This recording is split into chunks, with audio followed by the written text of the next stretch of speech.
दोस्तों हमारे आसपास बहुत अलग अलग तरीकों का खतरा होता है। क्राइम का खतरा, वॉर्स का खतरा, जानवरों का खतरा, मौत का खतरा। पर एक तरह का टेक्नोलॉजिकल खतरा भी आपके पास होता है। साइबर सिक्योरिटी का डोमेन, डार्क वेब का डोमेन, ये सारी चीज़ें क्या होती है। जितना ज़्यादा साइंटिफिक प्रोग्रेस हो रहा है ना दुनिया में, उतना ही ज़्यादा आपके लिए खतरा बढ़ रहा है। और इन्हीं खतरों के बारे में बात करने के लिए इस पॉडकास्ट पर आज आए हैं साकेत मोदी सर, जिन्होंने हमारे साथ 2 सुपर हिट पॉडकास्ट ऑलरेडी बनाए हैं और ये एक और सुपर हिट और बहुत ज़्यादा डिटेल्ड टेक्नोलॉजिकल पॉडकास्ट होगा साकेत मोदी के साथ ऑन TRS हिंदी। एंजॉय।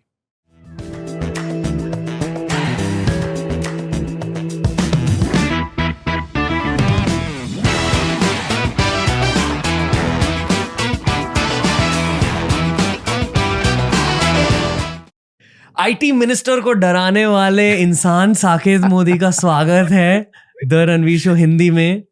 कैसे हो मेरे भाई? बहुत अच्छा रणवीर, और बहुत बहुत शुक्रिया मुझे यहाँ पे वापस बुलाने के लिए। It has been a blast since the last time we met and I'm looking forward to the show. Lovely. तो वो उस IT मिनिस्टर से बात होती है आपकी? वो भी फॉर्मर IT मिनिस्टर बन चुके हैं, पर आपने जिस तरह से उन्हें डराया नेशनल टीवी पे और जिस तरह से वो भड़के, I don't think anyone can forget that memory of you brother. शायद that might have one of the reasons why he became the former IT minister. But मैं मजाक कर रहा हूँ obviously, and you know, जैसा कहते हैं कि बड़े बड़े देशों में ऐसी छोटी छोटी बातें होते रहती है, वैसे ही वो काफ़ी कुछ सालों पहले हुआ था। एंड जैसे कि हमने पिछले पॉडकास्ट में बात की थी कि ये काफ़ी, आप सही इंटेंट के साथ भी अगर कुछ करना चाहते हो, अनफॉर्चुनेटली कुछ ऐसी चीज़ें हो जाती है, कभी कभी ऐसी सिचुएशंस अराइज हो जाती हैं जहाँ पे आपको सही नज़रिए से नहीं देखा जाता और उसके कारण कुछ इश्यूज हो जाती हैं। आपकी एक बड़ी साइबर सिक्योरिटी की कंपनी है और साइबर सिक्योरिटी एक बहुत नेक काम होता है according to me. It's basically आप इंटरनेट के पुलिस ऑफिसर हो at a very high level, entrepreneurial police officer. पर लोग आपको अक्सर एक हैकर के नज़रिए से देखते होंगे और यही आप शायद कह रहे हो कि आप तो हो साइबर सिक्योरिटी प्रोफेशनल, पर लोग आपको ये देख के कहते हैं हैकर, मेरे फोन को हैक मत कर। Cyber mama that's what you can say, but बिल्कुल सही रणवीर। हम कोशिश ये करते हैं कि किस तरीके से चीज़ों को बहुत ज़्यादा सिक्योर बना सके। और अगर आप ऐसे सोचो कि कोई भी चीज़ को सिक्योर बनाने के लिए उसे हैक करना आपको आना चाहिए, क्योंकि जब तक आप, जैसे हमारे बड़े फेमस धूम मूवी की लाइन है कि एक चोर को पकड़ने के लिए आपको ये पता होना चाहिए कि एक चोर कैसे सोचता है। उसी तरीके से एथिकल हैकिंग इन साइबर सिक्योरिटी एक ऐसी लाइन है जहाँ पे आपको वो सारी स्किल्स पता होती हैं जनरली जो आज एक हैकर यूज़ करेगा कुछ गलत करने के लिए। But on the other side आप उसे गलत चीज़ों के लिए इस्तेमाल नहीं करते हो, आप किसी के परमिशन के साथ में उस वेबसाइट को, उस मोबाइल फ़ोन को, उस लैपटॉप को प्रोटेक्ट करते हो। तो that is what makes it slightly more noble, जैसा आपने कहा। बट या आपके अकॉर्डिंग इंटरनेट एक खतरनाक जगह है, क्योंकि ये पॉडकास्ट का टॉपिक है डार्क वेब। डार्क वेब क्या होता है बेसिकली? आप एकदम ABC समझा सकते हैं क्या होता है डार्क वेब? और उसके अलावा भी अगर आप इंटरनेट के खतरे के बारे में बता सकते हो, that will be great. Great. मुझे ये अच्छा लग रहा है कि आपने हमारा टॉपिक खतरों के खिलाड़ी नहीं बोला क्योंकि जनरली परसेप्शन डार्क वेब की यही होती है रणवीर की, कोई एक ऐसी डार्क जगह, कोई ऐसी क्रेजी जगह जहाँ पे बहुत सारी गलत चीज़ें हो रही है।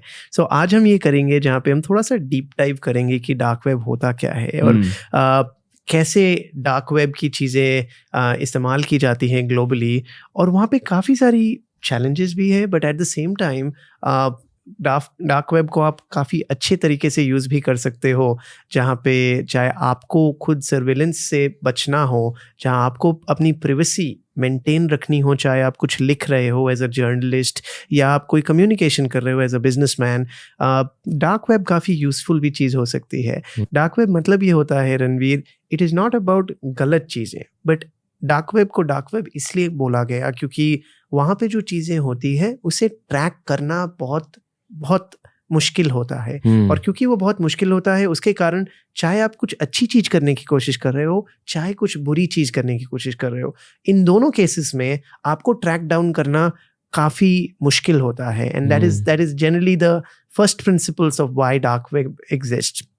डार्क वेब शुरू हुआ था करीब 2006 में, और ये काफ़ी इंटरेस्टिंग चीज़ है रणवीर कि आप शायद गेस नहीं कर पाओगे कि किसने डार्क वेब फंड किया शुरू में और आज भी करता है। कौन? US government. The US government from the very beginning has been funding the dark web. एक मैं थिंक डार्क वेब की बातें करने से पहले आपको इंटरनेट के बारे में समझाना चाहिए, क्योंकि जो लोग ये पॉडकास्ट को सुन रहे हैं उन्हें ये लग रहा है कि हाँ मैं तो खतरे में नहीं हूँ, मुझे तो कुछ नहीं हो सकता, बट ऐसी ही बात नहीं है। Like everyone is in danger on the modern internet. तो पहले इंटरनेट के बारे में थोड़ा बता दीजिए, इंटरनेट होती क्या है, क्योंकि अगर रोड पे चलते हुए इंसान से आप ये पूछेंगे कि इंटरनेट होता क्या है तो no one has a proper answer. मतलब लोगों को एक ग्लोब दिखता है, कुछ को लोगों को वायर्स दिखते हैं। इंटरनेट क्या है? अगर आप इंटरनेट के बारे में सोचो, और बाय द वे इंटरनेट भी आपको पता है पहला वर्जन ऑफ द इंटरनेट किसने फॉर्म किया था? Again US government. और मैं इसलिए बता रहा हूँ क्योंकि इंटरनेट इनफैक्ट उसे हम जो शुरू में कहते थे वेब 1.0, और हम कुछ बातें करेंगे आगे वेब 3.0 की भी। शुरू में इंटरनेट मतलब बड़ा सिंपल चीज़ थी जहाँ पे एक कंप्यूटर दूसरे कंप्यूटर से कनेक्ट हो और वो कंप्यूटर्स एक दूसरे के साथ में इंफॉर्मेशन एक्सचेंज कर पाए। वायर के बिना? वायर के साथ में था शुरू। क्यों? क्योंकि आप वायर से बिट्स एंड बाइट्स जो डेटा पैकेट्स होते हैं रणवीर, वो एक दूसरे के साथ आप ट्रांसफर कर पाते थे। It was that simple. अगर काफ़ी सारे लोग जो सुन रहे होंगे या उनके पेरेंट्स, किसी ज़माने में डायल अप इंटरनेट्स होते थे जहाँ पे आपको बड़ी स्लो स्पीड मिलती थी और किसी तरीके से आप इंटरनेट पे एक पेज खोल पाते थे जिसमें कुछ इन्फॉर्मेशन मिल पाता था। उसे कहते थे वेब 1.0, यानी कि एक कंप्यूटर कोई इन्फॉर्मेशन होस्ट करेगा और कोई भी कंप्यूटर उसको कनेक्ट करके वो इन्फॉर्मेशन देख सकता है, उसके साथ इंटरैक्ट नहीं कर सकता। व्हेन आई से इंटरैक्ट, ऐसा नहीं है कि आप लॉग इन कर रहे थे, एक दूसरे के कमेंट्स को शेयर एंड लाइक कर रहे थे, ऐसी चीजें शुरू में नहीं थी। जो बेसिक वर्जन ऑफ इंटरनेट था उसका मतलब ये सिंपल चीज थी कि आप कैसे एक नेटवर्क ऑफ कंप्यूटर्स बना सको जो एक दूसरे से बात कर सके। इंपॉर्टेंट चीज थी आप कैसे बात कर सकते हो एक दूसरे से, और काफी सारे प्रोटोकॉल्स निकल के आए उसमें कि आप कैसे उसे एक सिक्योर्ड तरीके से कर सको जिससे कि कोई और उस पे स्नूप ना कर पाए। और ये था एकदम early days of the internet. आज वो सेम इंटरनेट अगर आप उसे एडवांस करते जाते हो, जो पिछले करीब 30-40 सालों में इंटरनेट जितना एडवांस हुआ है, आज फंडामेंटल प्रिंसिपल सेम है, जहाँ पे आपकी डेटा पैकेट्स जैसे एक सिस्टम से दूसरे सिस्टम पे जाते हैं, राउटिंग टेबल्स यूज होती है क्योंकि बीच में राउटर्स होते हैं। आज अगर आप google.com खोलते हो, मिनिमम 10 से 20 अलग अलग हॉप्स लेता है आपका डेटा पैकेट। तो यहाँ से आपके लैपटॉप पे जब आप google.com लिखते हो, पहली चीज़ तो google.com बोल के कोई चीज़ एग्जिस्ट ही नहीं करती है इंटरनेट पे। इंटरनेट में क्योंकि हर मशीन की अपनी आइडेंटिटी होती है, उनकी आइडेंटिटी होती है उनकी IP एड्रेस। पर IP एड्रेस जनरली बहुत डिफिकल्ट होता है ह्यूमन माइंड को रिमेंबर करना। तो मैं अगर आपसे पूछूं कि आप कितनी वेबसाइट्स का नाम जानते हो, आप एक लंबी लिस्ट दे सकते हो मेरे को, google.com, facebook.com, instagram.com। बट अगर आप ऐसे सोचो, हर वेबसाइट का एक 10 डिजिट नंबर, जैसे कि 15.20.100.200 और 21.60.83, आप कितने नंबर जैसे याद रख सकते हो? सो पहली चीज, हर कंप्यूटर का, और मैं सिंप्लीफाई कर रहा हूं क्योंकि वेब सर्वर्स होते हैं, पर हर कंप्यूटर की एक आइडेंटिटी होती है और उन आइडेंटिटी सिंपल IP एड्रेस होती है। जैसे आपका नाम है, वैसे हर कंप्यूटर का एक नाम होता है जिसे कहते हैं उसका IP एड्रेस। सो आप क्वेश्चन ये कर सकते हो, बट होल्ड ऑन, मैं तो google.com पे जाता हूं, तो google.com मेरे ब्राउजर को कैसे बताता है कि मैं ये IP एड्रेस हूं? तो एक सर्विस होती है जिसके कहते हैं DNS सर्विस, जिसको कहते हैं डोमेन नेम सर्विस। ये एक ऐसी सर्विस होती है जो एक, आपको याद है येलो पेजेस होते थे जहां पे बिजनेसेस के नाम और उनके फोन नंबर एक दूसरे के सामने लिखे हुए होते थे। आप DNS सर्वर्स को मानो कि वो yellow page of the internet है, और वो क्या करते हैं वहां पे रणवीर, कि वो जितने भी ये IP एड्रेस है और जो डोमेन नेम्स है उनको एक दूसरे के साथ कोरिलेट करते हैं। तो आप जब google.com लिखते हो, आपकी क्वेरी पहली जाती है एक डोमेन नेम सर्वर के पास में, जहां पे वो कहता है कि अच्छा google.com ढूंढ रहे हो, वो इस आईपी एड्रेस को बिलोंग करता है। और फिर आपका जो सिस्टम है वो उस आईपी एड्रेस से कनेक्ट करता है कि आप जब भी इंटरनेट पे कनेक्ट करते हो, जब आप क्लिक करते हो कनेक्ट नाउ टू इंटरनेट, या आप वाईफाई से कनेक्ट करते हो, या आप अपने मोबाइल पे हॉटस्पॉट से कनेक्ट करते हो एक लैपटॉप को, या आपका मोबाइल फोन जब इंटरनेट से कनेक्टेड होता है थ्रू 3G और 4G, आपके पास भी एक आईपी एड्रेस होता है। इनफैक्ट आप ये कर सकते हो, आप अपनी वेबसाइट अगर अभी ब्राउजर खोलो और आप अगर पॉडकास्ट देख रहे हो, आप अगर एक वेबसाइट पे जाते हो whatismyipaddress.com, आप अगर एंटर करोगे वो आपको बताएगा आपका क्या आईपी एड्रेस है अभी। इनफैक्ट आप गूगल पे भी जाके लिख सकते हो what is my IP, and Google आपको बता देगा आपकी आईपी एड्रेस क्या है। सो आपके पास भी एक आईपी होता है, क्योंकि आपकी भी नाम जरूरी है, क्योंकि आप जब गूगल के सर्वर से बात कर रहे हो उनको पता होना चाहिए कि मैं किससे बात कर रहा हूँ, एंड गूगल का भी एक आईपी एड्रेस होता है। सो ये जब एक दूसरे से बात करते हैं रणवीर, उसे कलेक्टिवली हम कहते हैं इंटरनेट। नाउ जो पब्लिक डोमेन नेम्स होती हैं, जहाँ पे वेबसाइट्स जो पॉपुलर होती हैं वो स्टोर्ड होती हैं, इनफैक्ट टॉप लेवल डोमेन्स बोल के कोई चीज़ें होती है। जब भी कोई वेबसाइट होती है ना, हमेशा उसे पार्स राइट साइड से किया जाता है, यानी कि जो टॉप लेवल डोमेन होती है वो या तो .com, सो ऐसे होगा theranveershow.com, google.com, but there can also be something like hotmail.in। तो ये जो .in या .com या .co.cc होती हैं, ये होती हैं टॉप लेवल डोमेन। सो जब भी कोई आप वेबसाइट क्वेरी करते हो, सबसे पहला क्वेरी होता है उसके सबसे राइट साइड वाला कि आप कौन से टॉप लेवल डोमेन में बिलोंग करते हो। हमारा .in जो डोमेन है, जो इंडिया होस्ट करता है, वो निक्सी मेंटेन करता है, which is a government of India body. So जितनी भी गवर्नमेंट की वेबसाइट आप देखोगे, राइट, इट्स gov.in, राइट, और abc.in, कुछ भी मिनिस्टर की वेबसाइट्स होती है .in या gov.in होता है, या अगर आपको इंडियन बिजनेस की वेबसाइट होती है abc.in। सो जनरली वो जो इन वेबसाइट्स होती हैं इंडिया सेंट्रिक होती है, वैसे ही .us होता है, एंड .uk है, एंड बहुत सारे मल्टीपल, इसको TLD बोलते हैं, टॉप लेवल डोमेन। और उस टॉप लेवल डोमेन का अपना जो DNS रिकॉर्ड्स होते हैं उसके अंदर होता है, अच्छा पहले पता चल गया .in है तो .in के रजिस्ट्रार के पास जाओ और फिर वहाँ पे पता करो कि अच्छा theranveershow.in की बात हो रही है यहाँ पे, उनका क्या आईपी एड्रेस है। तो वो जो मैपिंग होती है उसे कहते हैं DNS सर्विस। और ये जब क्लियर नेट पे, इन अदर वर्ड्स जिसको हम जनरली इंटरनेट समझते हैं, चाहे वो गूगल हो या फेसबुक हो या याहू हो, ये सारी चीज़ें जो पब्लिक टॉप लेवल डोमेन के साथ DNS रिकॉर्ड में स्टोर्ड होती हैं, वो उसे आप कह सकते हो क्लियर वेब, या उसे कह सकते हो हाई लेवल वेब, जिसको हम हर रोज एक्सेस करते हैं रणवीर। और ऐसी बहुत सारी वेबसाइट्स होती हैं जो उस लिस्ट में नहीं होती हैं। That is where the journey into dark web starts. ये काफी ज्यादा गहरा आंसर है, पर but it's a good, it's appreciated. I tried my level best to say as non-technical as possible. Basically जो मैं समझाऊं, बेसिकली कंप्यूटर्स होते हैं, हर कंप्यूटर का एक आईपी एड्रेस होता है, और आईपी एड्रेस से कनेक्टेड कुछ सेंट्रलाइज्ड बॉडीज होती है, और इन सारे चीज़ों को जिन वायर्स से जोड़ा जाता है, collectively that entire system is called internet. पर इंटरनेट का एक हिस्सा पब्लिक इंटरनेट होता है, और एक हिस्सा डार्क इंटरनेट होती है, डार्क वेब होती है। Am I right? बिल्कुल। सो आप एकदम सही कह रहे हो रणवीर, बट ऐसे सोचना कि इंटरनेट के दो हिस्से हैं। इसमें प्रॉब्लम ये है क्योंकि इंटरनेट का जो कॉन्सेप्ट है वो सेम रहता है, चाहे आप डार्क वेब पे हो चाहे आप क्लियर वेब पे हो। सो क्लियर वेब एक ऐसी चीज होती है जो जनरली पब्लिकली इंडेक्सेबल होती है। यानी कि आप ऐसे सोचो, आप अगर कोई ईमेल करते हो किसी को, या आप किसी को व्हाट्सएप मैसेज करते हो, क्या आप ये एक्सपेक्ट करते हो कि किसी दिन गूगल सर्च में आपके व्हाट्सएप के चैट्स आएंगे?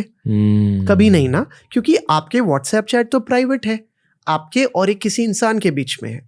आपकी ईमेल्स तो प्राइवेट है, आप इतने सारे ईमेल्स जीमेल के साथ करते हो। आप कभी ये तो एक्सपेक्ट नहीं करते हो कि गूगल सर्च या कोई कभी गूगल सर्च करे तो आपकी या किसी की कॉन्वर्सेशन वहां पे आ जाए। ये सारी चीजें जो नॉन इंडेक्सेबल है रणवीर, ऑल्दो वो क्लियर इंटरनेट के प्रिंसिपल्स के साथ काम करती हैं, बट उसे भी आप डार्क वेब कह सकते हो। सो इस कारण मैं शुरू ये कर रहा था बताने का कि हर चीज डार्क वेब में डार्क नहीं होती।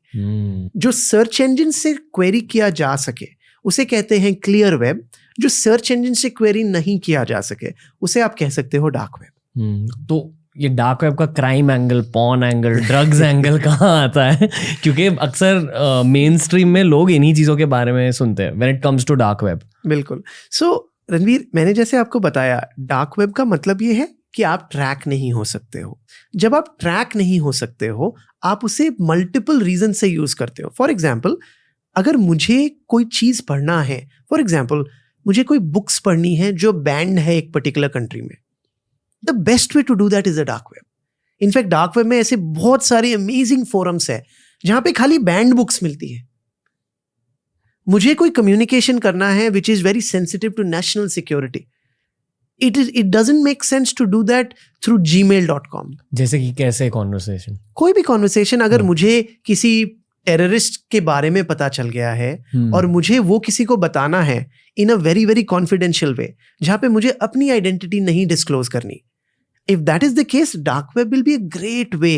एंड अगेन, डार्क वेब तो एक 40,000 लेवल कॉन्सेप्ट की मैं बात कर रहा हूँ। उसके अंदर अलग अलग सर्विसेज होती हैं जो आप यूज करते हो, और उस सर्विसेज के बेसिस पे आप अपने आप को अनोनिमाइज कर पाते हो। बट द तरीका, जो पॉपुलर तरीका, and by the way there are multiple ways to go to the dark web also, the most popular तरीका is using this thing called the Tor browser. Tor browser use करना कोई illegal नहीं है, क्योंकि आप उसे use करके अपनी आइडेंटिटी प्रोटेक्ट कर रहे हो। तो उससे कहीं भी nobody can tell you why do you have a Tor browser on your laptop, I will come and arrest you. That is not how this works. But on the other side, अगर, क्योंकि Tor browser जब आप use करते हो, it's basically multiple nodes that you hop between in an anonymized way till the time you reach the final node. And क्योंकि यहाँ पे आपकी आइडेंटिटी मास्क हो जाती है, यानी कि एक नॉर्मल क्लियर वेब पे जब भी आप A से B से C से D जाते हो, वहां पे आपका सोर्स IP, एक तो आपका ओरिजिनल IP होता है, और दूसरी चीज आप सेम आइडेंटिटी बिना किसी हिडन कॉन्टेक्स्ट से आप हर हॉप के बाद जाते हो। बट यहाँ पे जब आप टॉर ब्राउजर यूज करते हो, आपकी आइडेंटिटी हर लेयर पे एक और लेवल ऑफ मास्किंग हो जाती है। तो इस कारण इनफैक्ट काफी सारी मिथ्स भी होती है, जैसे क्योंकि यहाँ पे मास्किंग ऑफ आपकी आइडेंटिटी इतनी ज्यादा हो जाती है, डार्क वेब में आप ये देखोगे बहुत हैवी फाइल्स, मतलब आप अपना पॉडकास्ट डार्क वेब में नहीं डाल सकते हो। क्यों? क्योंकि वहां पे लेटेंसी इतनी बढ़ जाती है, क्योंकि इतने सारे लेयर्स ऑफ मास्किंग और फिर अनमास्किंग भी करना पड़ेगा ना, क्योंकि आप जब कोई सर्वर पे जा रहे हो कोई डेटा लेने के लिए, आपको वहां से वापस भी तो आना पड़ेगा। और क्योंकि वहां पे लेटेंसी इतनी बढ़ जाती है, जिस टाइम पे आप जाकर वापस आओ, क्योंकि यहाँ पे इतने सारे मास्क होते हैं, उस कारण आज अगर कोई ये कहता है कि मैं लाइव स्ट्रीमिंग करता हूँ, इनफैक्ट आपने क्राइम्स की बात की, एक पॉपुलर क्राइम जो डार्क वेब में लोग बात करते हैं जनरली, उसे कहते हैं रेड रूम। रेड रूम क्या होता है रणवीर? जो कॉन्सेप्ट है बेसिकली कि वो एक लाइव स्ट्रीमिंग हो रही होगी डार्क वेब में, जहां पे आप किसी को टॉर्चर कर रहे हो या किसी का मर्डर कर रहे हो, और आप उसे लाइव स्ट्रीम करोगे to a lot of people, and लोग उसे देखने के लिए आपको बिटकॉइन से पेमेंट करेंगे। पहली चीज, ये कॉन्सेप्चुअली इम्पॉसिबल है, क्योंकि लाइव स्ट्रीम करना डार्क वेब में, क्योंकि वहां पे लेटेंसी इतनी ज्यादा होती है, it will be very very very difficult. But what is possible, suppose कोई चीज होती भी है रेड रूम्स बोल के, वहां पे आपको कोई या तो स्काइप या जूम या टीम्स का एक इनवाइट भेज दे, वो कम्युनिकेशन जहां तक प्लेन टेक्स्ट कम्युनिकेशन है वो आप आराम से कर सकते हो। Maybe I spend thousands of hours on the dark web, और उसके बाद भी कुछ लोग बोलते हैं कि अच्छा मैं वो करूंगा ये करूंगा, बट ज्यादातर या तो वो फेक होती हैं रूम्स, क्योंकि all they care about is जैसे ही आपको पैसे मिल जाएंगे and they will run away, क्योंकि आप ट्रैक नहीं कर सकते हो कि आपका KYC क्या था, not only at the dark web as your identity but also when you pay through bitcoin.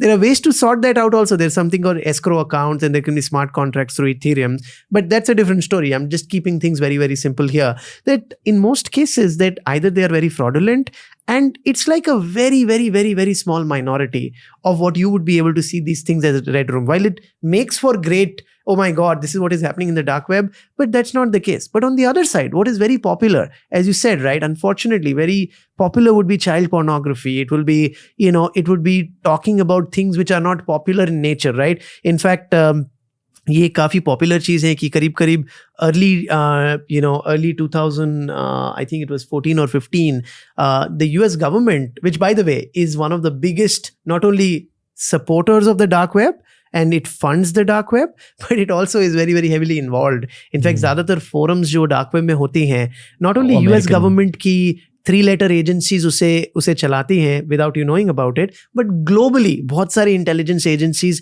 जानबूझ के ऐसे forums चलाती है जहाँ पे वो सुन सके कि conversations क्या हो रही हैं. और based on that, there was a time where the US government shut down majority of the embassies in the of the US of the United States in the Middle East, because they found from the dark web कि इस बारे में बहुत सारा चर्चा हो रहा था कि कैसे हम उन एम्बेसीज को बॉम्ब कर सकते हैं. बेसिकली इंटरनेट का एक छिपा हुआ हिस्सा होता है जिसका नाम है डार्क वेब. उस हिस्से को एक्सेस करने के लिए एक सॉफ्टवेयर होता है जिसका नाम है टॉर ब्राउजर.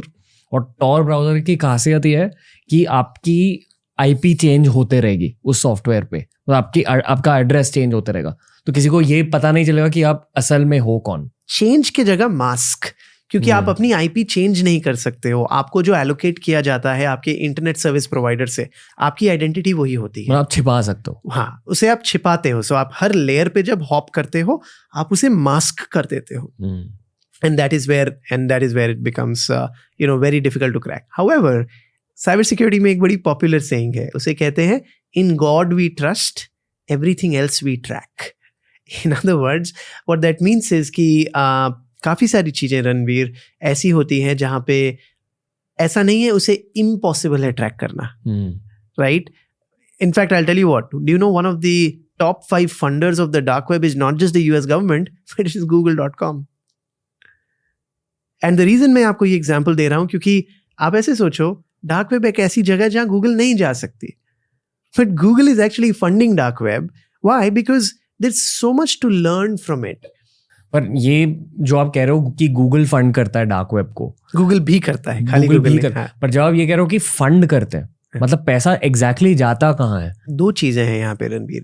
पहली चीज है, आप जो टॉर ब्राउजर डाउनलोड करते हो, ऑन एन एवरेज हर 14 दिन में उसका एक न्यू रिलीज आता है. तो कुछ तो लोग हैं ना जो उसे कोड कर रहे हैं, जो उसको मेंटेन कर रहे हैं, एक एप्लीकेशन लेयर पे अपडेट बना रहे हैं, बेसिकली उसकी अपडेट बना रहे हैं, राइट? क्योंकि टॉर ब्राउजर में भी वल्नरेबिलिटीज होती है, by the way. In the past Tor browser को भी हैक किया जा चुका है कि अगर आपके पास टॉर ब्राउजर है तो उसके थ्रू मैं आपके सिस्टम को हैक कर सकता हूँ. वाह. सो एक तो हुआ वो डेवलपर्स जो उस सॉफ्टवेयर को अपडेट करते रहते हैं. जैसे कोई वल्नरेबिलिटी आती है या कोई नया फीचर, आपको ये नया फीचर चाहिए इस पे, व्हाटएवर. एक तो हुआ उसके सॉफ्टवेयर लेवल पे. दूसरा बात करते हैं उसके हार्डवेयर लेवल पे. आप ऐसे सोचो रणवीर, जब मैं ये कहता हूँ कि आप अलग अलग नोड से बाउंस करते हो और अपने आप को एनक्रिप्ट करते हो, देखिए आप जब ब्लॉकचेन की हम बात करेंगे, वहाँ पे आप लोगों को इंसेंटिवाइज करते हो कुछ बिटकॉइंस दे के या इथेरियम दे के कि आप प्लीज हमारे नोड्स को रन करो, और जितने ज्यादा आप इसे रन करोगे उतने ज्यादा बिटकॉइंस हम आपको देंगे. पर यहाँ पे आप जब डाउनलोड करते हो टॉर ब्राउजर, क्या आपको पता है कि what is the cost of Tor browser? 0. आप डाउनलोड करके उसे चालू कर लेते हो. सो यहाँ पे टॉर ब्राउजर पैसे कैसे बनाता है? Does Tor browser give you ads? Ads तो दे ही नहीं सकता है क्योंकि आपको ट्रैक ही नहीं कर रहा है वो. उसे क्या पता आप कौन हो, आपका जेंडर क्या है, आप कहाँ पे बिलोंग करते हो, आपकी प्रेफरेंसेस क्या है, कुछ नहीं पता होता टॉर ब्राउजर को. सो जब टॉर ब्राउजर की जो ये नोड्स की मैंने बात की, इन नोड्स में जो रिले होता है, इन नोड्स को भी अप एंड रनिंग रखने का कॉस्ट होता है. बेसिकली इलेक्ट्रिसिटी का कॉस्ट होता है. इलेक्ट्रिसिटी का cost to go ahead and keep the nodes of the Tor browser up.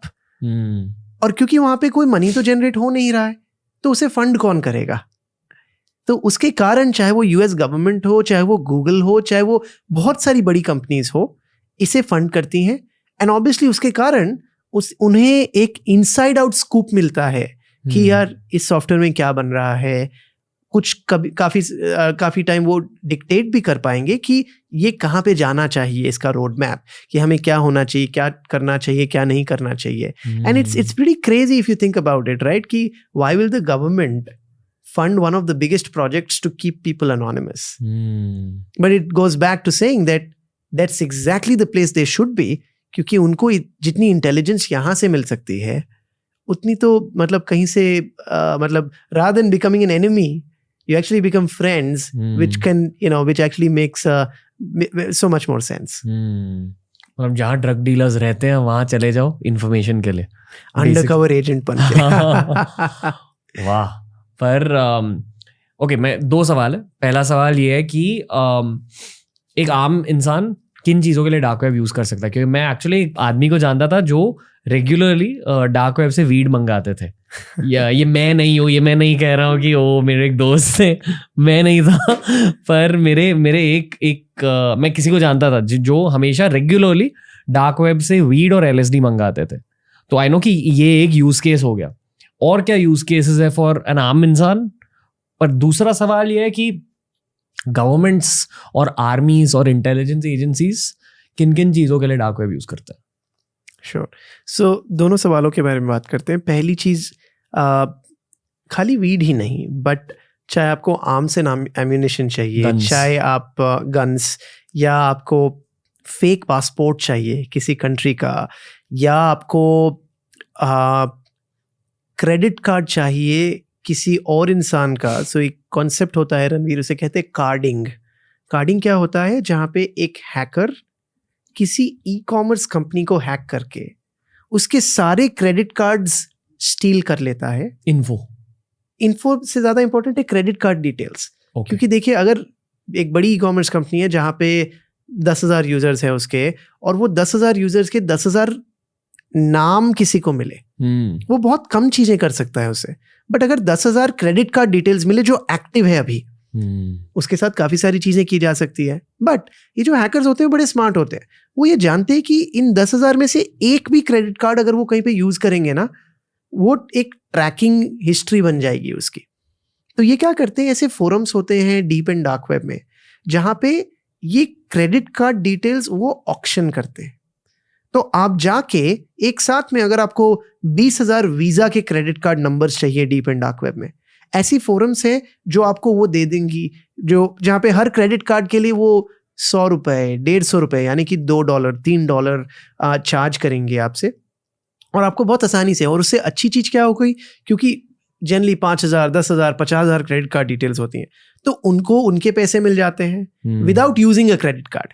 और जनरली क्या करते हो आप रणवीर, आप किसी और कंट्री के क्रेडिट कार्ड्स लेके आप अपनी कंट्री में यूज करते हो, जिससे कि जब वो ट्रांजैक्शन हिस्ट्री भी बने, उसे ट्रैक करना और उसके साथ कुछ ट्रैक करके उस क्रिमिनल को पकड़ना काफ़ी मुश्किल हो जाए for the actual person who is out there. आम आदमी के लिए डीप एंड डार्क वेब इसलिए इंपॉर्टेंट है क्योंकि आप डीप एंड डार्क वेब में जाके काफ़ी सारी ऐसी चीज़ पढ़ सकते हो जो आज अपनी गवर्नमेंट हमें नहीं चाहती है कि हम पढ़ें।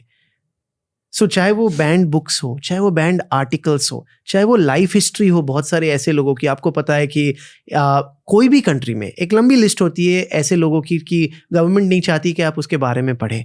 तो ये सारी चीज़ें जहाँ पे आपको एक ट्रूली अनोनिमस आइडेंटिटी चाहिए, and again truly comes with an asterisk always, कि it is more difficult to track you, it is not impossible to track you. तो अगर आपको एक एनोनिमस आइडेंटिटी चाहिए, वो खाली अपने ब्राउजर को मास्क करके इनकॉग्निटो में या VPN यूज करके अगर आप X एनोनिमस बनते हो, क्योंकि VPN यूज करके भी आप अपने आप को एनोनिमस बना सकते हो, पर अगर आप वहां पे X बनते हो, आप Tor ब्राउजर यूज करके कम से कम 10x ज्यादा एनोनिमस बन जाओगे उसमें।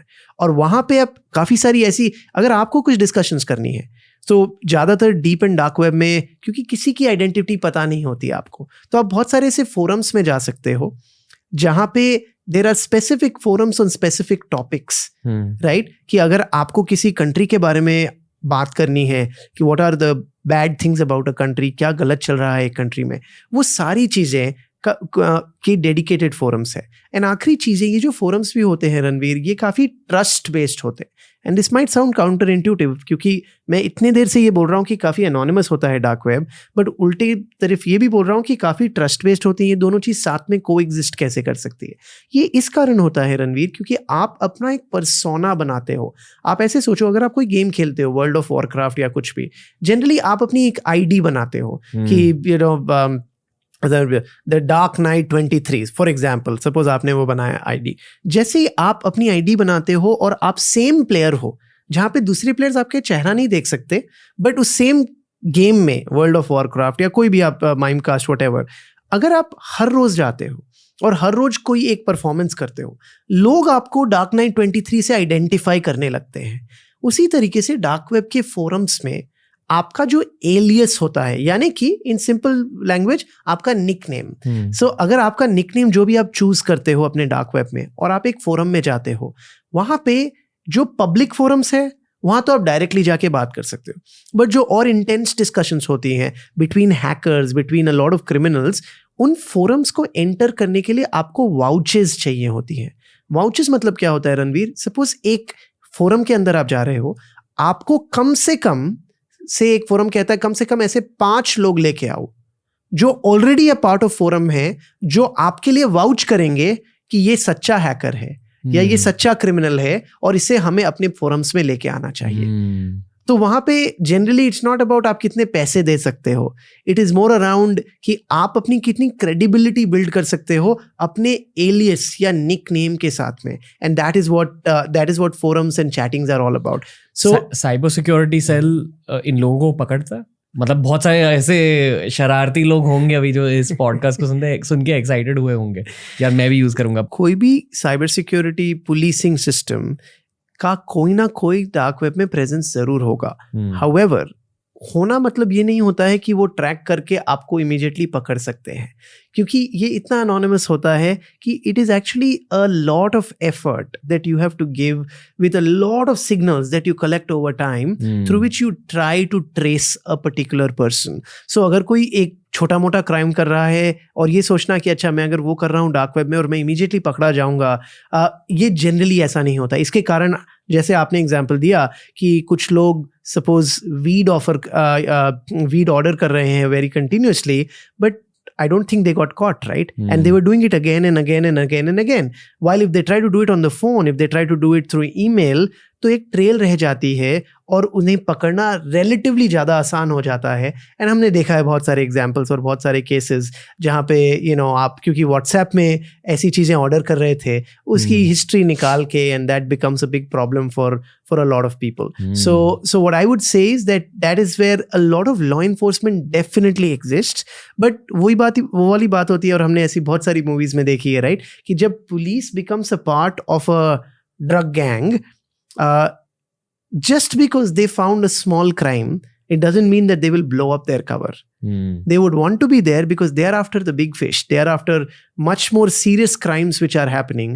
और उसे कैसे ट्रैक करके उसे कैसे क्या किया जा सकता है? उन सीरियस क्राइम्स के बारे में बता दीजिए। I am assuming national security को लेकर क्राइम्स होती है।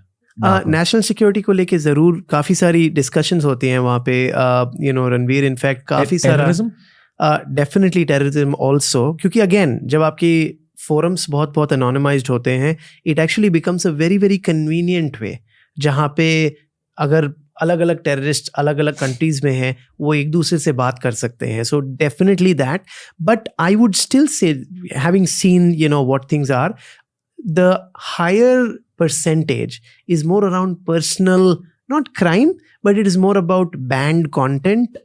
And it can basically be pornography, it can whether be textbooks, it can be videos, it can be various kinds of stuff which are banned and not allowed out there. Unfortunately, a lot of deep and dark web is about child pornography, and because it's so difficult to trace people, and as we know कि उसके काफ़ी serious punishments है हर part of the world में.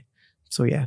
लोग कहते हैं data is the new oil, मतलब अगर आपने डेटा के बारे में जान लिया तो आपको नॉलेज भी मिलती है और उस नॉलेज को आप पैसे में भी कन्वर्ट कर सकते हो। पर कभी कभी इस टाइप की नॉलेज जो आप कह रहे हो कि most of dark web is child pornography, it pushes you into questioning कि क्यों, मतलब क्यों लोगों का इतना इंटरेस्ट चाइल्ड पोर्नोग्राफी में है। कितनी अजीब बात है। या अनफॉर्चुनेटली मुझे ये चीज़ आज तक समझ नहीं आया. फॉर्चुनेटली एटलीस्ट मुझे लोग नहीं पता है ऐसे जिनको मैं अपनी एक्चुअल लाइफ में जानता हूँ, जिनको इसमें कोई इंटरेस्ट होगा. बट हैविंग सेड दैट, ये भी आप समझते हो कि हर इंसान एक्चुअल में जो चाहता है वो हमेशा सबको बोलता हुआ नहीं फिरता है. So that is there. क्योंकि आप एक साइबर सिक्योरिटी एक्सपर्ट हो, क्या आपने कॉन्वर्सेशंस पढ़े डार्क वेब के, टेररिस्ट के कॉन्वर्सेशंस आपस के या क्रिमिनल्स के आपस में? मैंने ऐसी चीज़ें देखी हैं रणवीर जहाँ पे काफ़ी सारी हेट स्पीचेस जो कि that person should not exist, और you know this place should not happen, और ऐसी इवेंट्स होनी नहीं चाहिए, और इस इवेंट को बॉम्ब करना चाहिए, एट्सेट्रा एट्सेट्रा, ऐसी चीज़ें. But obviously if somebody is planning something, वो एक फोरम पे उस तरीके से बात नहीं करेंगे. पैसों का एक्सचेंज होता है वो क्रिप्टो में होता है डार्क वेब पे? हाँ, सिर्फ क्रिप्टो में? मैंने खाली क्रिप्टो देखा है, पर अलग अलग टाइप के क्रिप्टो रणवीर, खाली एक नहीं. So whether it's Bitcoin, whether it's Ethereum, whether multiple types of cryptos which are out there. And शुरू में वो डायरेक्ट ट्रांजैक्शंस होते थे, और अब काफ़ी सारे लोग स्मार्ट कॉन्ट्रैक्ट्स यूज़ करते हैं. यानी कि आप अपने बिटकॉइन को या इथेरियम को एक एस्क्रो अकाउंट में ट्रांसफ़र करते हो, और सामने से अगर आप कुछ खरीद रहे हो, चाहे वो कोई वीडियो हो, कोई बुक हो, जो भी चीज़, जब तक आपके पास बुक नहीं आती है वो पैसे ट्रांसफ़र नहीं होते हैं एंड पार्टी को. जब आप बुक ले लो, आपके पास PDF आ जाए, सपोज आप कोई बुक खरीद रहे हो और आपके पास आ गया, आप जैसे ही बोलोगे स्मार्ट कॉन्ट्रैक्ट को यस मेरे पास बुक आ गया, वो पैसे अपने आप उसके बिटकॉइन वॉलेट में ट्रांसफर हो जाएंगे. और वो उसके लिए भी काफ़ी सेफ होता है, क्योंकि अगर आप उनसे बात कर रहे हो जबकि आपके पास पैसे ही नहीं है, अगर उन्होंने बुक दे दिया आपको, तो उनको कैसे पता चलेगा कि आप एक्चुअल में आपके पास पैसे है उसे बाय करने. वो जैसे फिल्मों में सीन होती है ना, पहले सूटकेस नहीं पहले बच्चा. Exactly. वो वाली सिचुएशन है. एग्जैक्टली. सो बीच में एक आप इंसान को बच्चा दे देते हो और फिर सूटकेस लाते हो, फिर बच्चा जाता है वहां पे. पर 2006 से क्रिप्टो करेंसी में ट्रांजैक्शंस हो रहे हैं. क्रिप्टो करेंसी 2009 में आए. 2006 में 2006 में the concept of Tor browser came into existence, कि आप कैसे इंटरनेट ट्रूली अनोनिमस तरीके से ब्राउज कर सकते हो. That is where it started. Now, of course, we are at that point where it is evolved to a point. It's like Web 1.0, 2.0 and 3.0. So शुरू में वेब भी मतलब काफ़ी informational और बहुत छोटा हुआ करता था, जहाँ पे I would say it was not about transactions. It was more around how do I keep my identity secured and just see things around.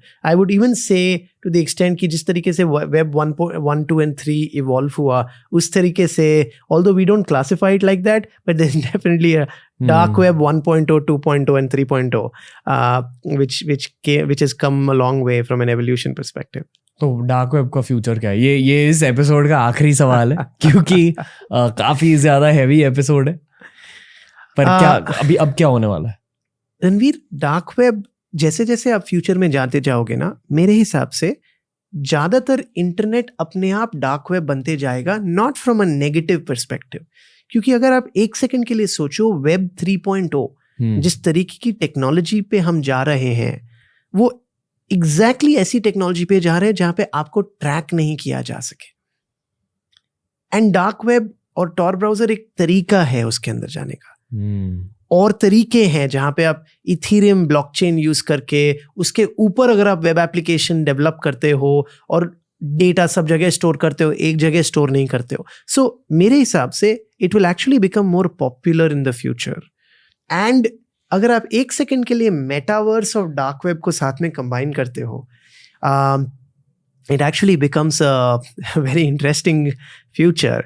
क्योंकि जैसे फिजिकल शहर में, कोई भी शहर में आप जाओ, कुछ बहुत अच्छी क्लीन जगहें होंगी, but on the other side कुछ ऐसी डार्क जगहें होंगी जहाँ पे काफ़ी सारी गलत चीज़ें होती हैं. उसी तरीके से हमारे मेटावर्स में या वर्चुअल वर्ल्ड में आपके पास ऐसी काफ़ी सारी जगहें होंगी जहाँ पे ये जो फोरम्स आज स्टैटिक होती हैं, इन्हें मोर डायनामिक बना दिया जाएगा, जहाँ पे आप फिजिकली व्हेन आई से obviously I am talking about the metaverse, आप जाके उसे देख सकते हो. और मेरे हिसाब से that will not be a bad thing, क्योंकि it will actually boil down कि आपकी आइडेंटिटी कितनी अनोनिमस है, because that's the central piece of dark web. जैसे एप्पल के CEO कहते हैं उनके स्टैनफोर्ड की कॉन्वोकेशन स्पीच में, जो उन्होंने 2 साल पहले लिया था, कि जब एक हैक होता है रणवीर, जब आपका प्राइवेसी इन्वेड होता है, खाली हैक नहीं हो रहे हो आप, जो फंडामेंटल प्रीमाइस है, why what makes humans more special than animals and plants, because even they are living, what makes them more special is their ability to think crazy, to think out of the box. आज एक जानवर की thinking बड़ी limited है, मुझे खाना खाना है, जागना है, बच्चे पैदा करने हैं, and that is what their life is to most of the 99.9%, right? But humans, because they can think out of the box, is the reason आप इतनी सारी डेवलपमेंट देखते हो. जैसे आपको ये लगने लग जाए कि हर शब्द जो निकल रहा है आपके मुंह से, हर टेक्स्ट जो आप भेज रहे हो, हर ईमेल जो आप लिख रहे हो, हर लेटर जो आप लिख रहे हो, वो कोई पढ़ रहा है, कोई देख रहा है, और उसे कल बिना आपकी नॉलेज के यूज किया जा सकता है आपके अगेंस्ट, या आपको आपके साथ फ्रॉड करने के लिए, या आपकी क्लिक करवाने के लिए एड्स पे, या आपके ऊपर अटैक लॉन्च करने के लिए. जैसे आप वो करते हो, your ability to be human is taken away. And that is the reason why I would say, not dark web, but the concept of dark web, of remaining anonymous fundamentally, will be the future where the internet can survive and will thrive. That's what I think about the future. मतलब जिस तरह से लोग कहते हैं कि किसी भी देश की आर्मी पहले न्यू टेक्नोलॉजीज को अडॉप्ट करती है और फिर बाकी की जनता अडॉप्ट करती है, उसी तरह जो इंटरनेट के नए टेक्नोलॉजीज है, शायद से some of them will be on dark web first और फिर पूरी इंटरनेट अडॉप्ट करेगी. टेक्नोलॉजी यूज करना डार्क वेब पे इसलिए डिफिकल्ट हो जाता है रणवीर, बिकॉज मैंने बताया वहाँ पे लेटेंसी बहुत ज़्यादा होती है. okay. और आपने जो आर्मी वाली बात कही वो एकदम सही थी. आज से 20 या 30 साल पहले, जहाँ पे आर्मी के पास बजट्स बहुत सारा होता था और हम पूरे दुनिया वॉर पे था, वर्ल्ड वॉर 1, वर्ल्ड वॉर 2 और सारी चीज़ें, उसके कारण हमारे रोड्स, हमारे टैंक्स, ये सारी चीज़ें आर्मीज ने अराउंड द वर्ल्ड डेवलप की. बट क्योंकि पिछले 30 सालों से, specially after world war 2 actually, we have not had a large scale war, I am talking about a world war. उसके कारण आप देखते हो कि ये जो आपने बताया ना, innovation cycle has moved from army to private companies और यूनिवर्सिटीज, राइट? इसके कारण आज जैसे google.com actually came out of UC Berkeley, right? Facebook was made at Stanford, right? So ज्यादातर हमारी न्यू एज चीजें जो है वो अब स्टार्टअप से, यंग कंपनीज से, और इस कारण मैं तो ये कहूंगा कि जो भी आज ये सुन रहा है, I think this is the golden period to be a young person, क्योंकि आज से जस्ट 20 या 30 साल पहले या तो आपके सरनेम में टाटा या बिरला होना चाहिए, या आपके बैंक अकाउंट में करोड़ों रुपए होने चाहिए थे टू स्टार्ट अ बिजनेस. पर आज आप उस पॉइंट पे हो जहाँ पे खाली 2000 रुपए में आप एक इंटरनेट पे अपना वेबसाइट रजिस्टर करके उसे होस्ट कर सकते हो और प्ले स्टोर में अपना ऐप अपलोड कर सकते हो. WhatsApp was exactly that, which got sold for $22 billion, यानी कि करीब 1.5 लाख करोड़ रुपए. That was the cost of WhatsApp and it was acquired. आज तो उसकी वैल्यू उससे भी ऊपर है. So that's my point, that when you talk about innovation, specially young people, आज के दिन it's very exciting and you can do that using the dark web. If you think that you don't want to be revealing your identity or whatever that is, depending on the kind of work that you're doing. And I feel कि इन सारे चीजें को हासिल करने के लिए आपको information चाहिए अपने दिमाग में, और इसलिए पॉडकास्ट सुनने चाहिए हर किसी को. पॉडकास्ट से आप इन्फॉर्मेशन को डाउनलोड कर सकते हो खुद के दिमाग में, स्पेशली आपका पॉडकास्ट, बिकॉज आई थिंक आपके पॉडकास्ट से मैं खुद काफी कुछ सीखता हूँ Ranveer. And I think you are doing an amazing job. Thank you Saket Modi भाई, एक और भयानक एपिसोड के लिए. मजा आ गया. And until next time for another deep tech based conversation. Thank you Ranveer for having me here. Thank you भाई. तो दोस्तों, ये था आज का भारी एपिसोड. साकेत सर के साथ बात करके हमेशा मैं तो बहुत ज़्यादा कुछ सीखता हूँ, एंड आई होप कि आप भी बहुत ज़्यादा सीखते हो. एक बात बताइए, क्या आपको ऐसे पॉडकास्ट अच्छे लगते हैं जो इतने ज़्यादा डिटेल होते हैं, जो इतने ज़्यादा साइंटिफिक होते हैं, या आपको इमोशनल पॉडकास्ट ज़्यादा अच्छे लगते हैं? ये बात हमें प्लीज़ बताइए. अगर आपको ऐसे टेक्नोलॉजिकल पॉडकास्ट अच्छे लगते हैं तो then we'll bring on more guest from this domain. Engineering students सुन रहे हो ना, देख रहे हो ना ये पॉडकास्ट, शेयर कीजिए अपने दोस्तों के साथ और TRS हिंदी की लेगेसी आगे बढ़ाइए. ये पॉडकास्ट की ग्रोथ होगी आपकी वजह से. Thank you for listening. Thank you to Saket Modi. यहाँ नीचे हम लिंक कर देंगे साकेत भाई के बाकी के 2 एपिसोड, तो प्लीज़ उन्हें चेक आउट कीजिए।